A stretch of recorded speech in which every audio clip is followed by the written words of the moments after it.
বঙ্গীয় ত্রিবেণী কুম্ভ স্নান এবছর ত্রিবেণীর পথে কিন্তু বহু মানুষ আমরা দেখছি এবছর আজকের দিনে পুণ্য স্নানে এসছেন। কেন, কি কারণ, তার ইতিহাস অনেকটাই মানুষ জেনে গেছেন এখনো অবধি। কিন্তু যার রিসার্চ ওয়ার্কের জন্য শ্রী কাঞ্চন বন্দ্যোপাধ্যায় ওনার রিসার্চ ওয়ার্কে আবার যে ফিরে এলো 703 বছরের ঐতিহ্য বাঙালিদের কাছে, তার জন্য প্রথমেই সত্যম নিউজের তরফ থেকে আপনাকে কুর্নিশ জানাই।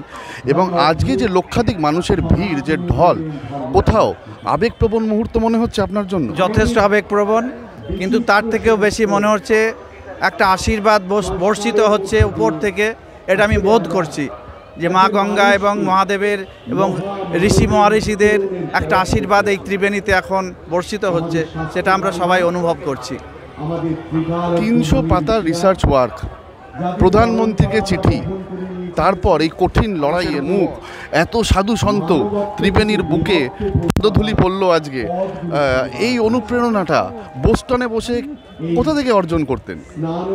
আমি 40 বছর এখন বস্টনে আছি, আমেরিকায় আছি। যখন আমেরিকায় যাই তখন মনে হতো যে আমি শুনেছিলাম ভারতবর্ষ একসময় একটা উন্নত সভ্যতা ছিল, কিন্তু সেই সভ্যতা আজকে সেই অবস্থায় নেই। তো আমেরিকার সঙ্গে যখন তুলনা করছিলাম তখন মনে হলো যে ভারতের ইতিহাসটা একটু খুঁজে দেখতে হবে। আমাদের যে ইতিহাসটা পড়ানো হয়েছে এখনও হয়, বেশিরভাগটাই ইংরেজদের লেখা এবং কলোনির যারা তাদের লেখা, তারপরে মার্কসিস্টদের লেখা। তো এই একটা বায়াসড ইতিহাস লেখা হয়েছে।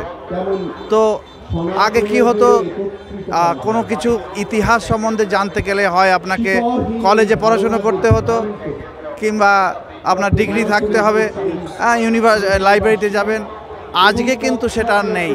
আজকে ঘরে বসেও আমি ইতিহাস চর্চা করতে পারি, শিখতে পারি। আমাকে তার জন্য ঐতিহাসিক হতে হবে কোনো মানে নেই।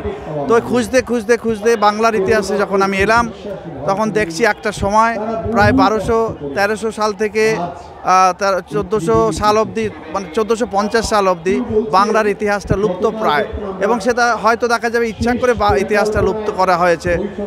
তার ফলে এই ত্রিবেণীর যে মহিমা, সপ্তগ্রামের যে মহিমা আমাদের ভুলিয়ে দেওয়া হয়েছে। তো একবার তো সন্ধান পেলে আর তো সেটা তো আর হারিয়ে যাবে না। তো যখন সন্ধান পেলাম এই সপ্তগ্রাম ত্রিবেণী অঞ্চলে কত বড় একটা গোটা ভারতবর্ষের মধ্যে একটা মহৎ ক্ষেত্র ছিল। এখানে যেমন ত্রিবেণী ছিল ধর্মক্ষেত্র, সপ্তগ্রাম ছিল বাণিজ্য কেন্দ্র। দক্ষিণ পূর্ব এশিয়ার সবথেকে বড় বাণিজ্য কেন্দ্র ছিল সপ্তগ্রাম। তো এই ইতিহাস ফিরে এসছে, আর তো থামার রাস্তা নেই। সবাই এখন রিসার্চ করছেন, আরও বেশি বেরোবে, এবং আমরা এখানে একটা রিসার্চ সেন্টার, মিউজিয়ামও তৈরি করতে চাই।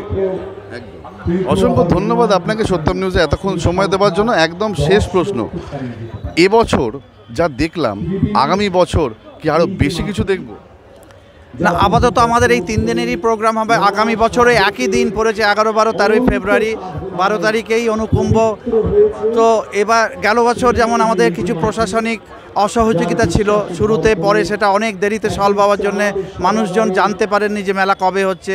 এবার সেটা হয়নি। এবার প্রশাসনের সহযোগিতার জন্যে তাও শেষ মুহূর্তে অনেকটা প্রচারটা ভালোই হয়েছে, অনেক মানুষ এসছেন।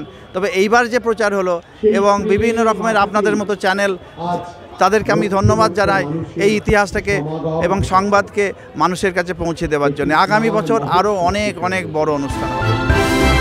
ভয় নয়, আপোষ নয়, শুধু সত্য খবর পরিবেশনার প্রত্যয়। সত্যম নিউজ।